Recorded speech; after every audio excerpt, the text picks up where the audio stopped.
Je suis toujours dans le chapitre des variables aléatoires discrètes et concernant les lois de probabilité discrètes, mais cette fois-ci, je vais aborder le paragraphe concernant un couple de variables aléatoires et donc faire référence aux lois qui sont soit conjointes et la loi marginale et montrer comment on peut avoir indépendance entre ces variables aléatoires.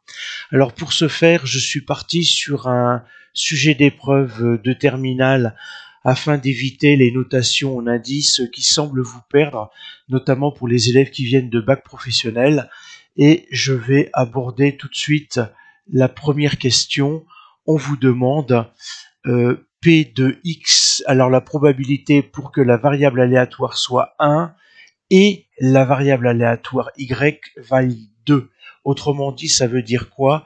La probabilité d'obtenir à la mise bas un agneau et 2 agnelles.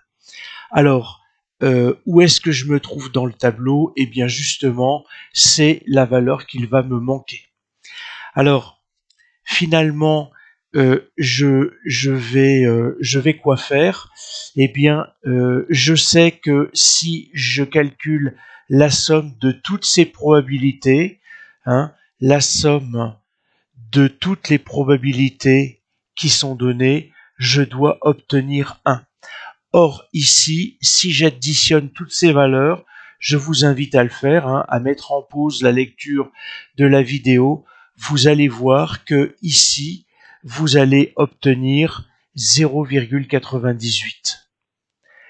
Donc, dans le cas de l'exercice, j'ai 0,98 plus la probabilité pour que la variable aléatoire x soit égale à 1, inter, celle de y soit égale à 2, et on me dit que cette valeur, elle vaut 0,02.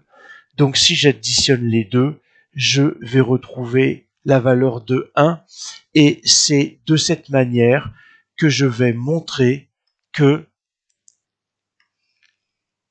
la valeur recherchée ici, elle vaut bien 0,02. Bien, maintenant que j'ai répondu à la première question, la deuxième question me demande de déterminer la loi de probabilité de la variable y. Et donc, eh bien, quelle est cette loi? Qu'est-ce qu'on me demande? Eh bien, on me demande ni plus ni moins de vérifier que la somme des probabilités de y vaut 1. Donc en fait, c'est pour ça qu'on parle de loi marginale. La loi conjointe, c'est toutes les probabilités qu'il va y avoir dans le tableau, qui vont remplir le tableau. La loi marginale, c'est toutes les probabilités qui vont être à l'origine des totaux verticaux ici pour la loi de probabilité y et horizontaux pour la loi de probabilité x.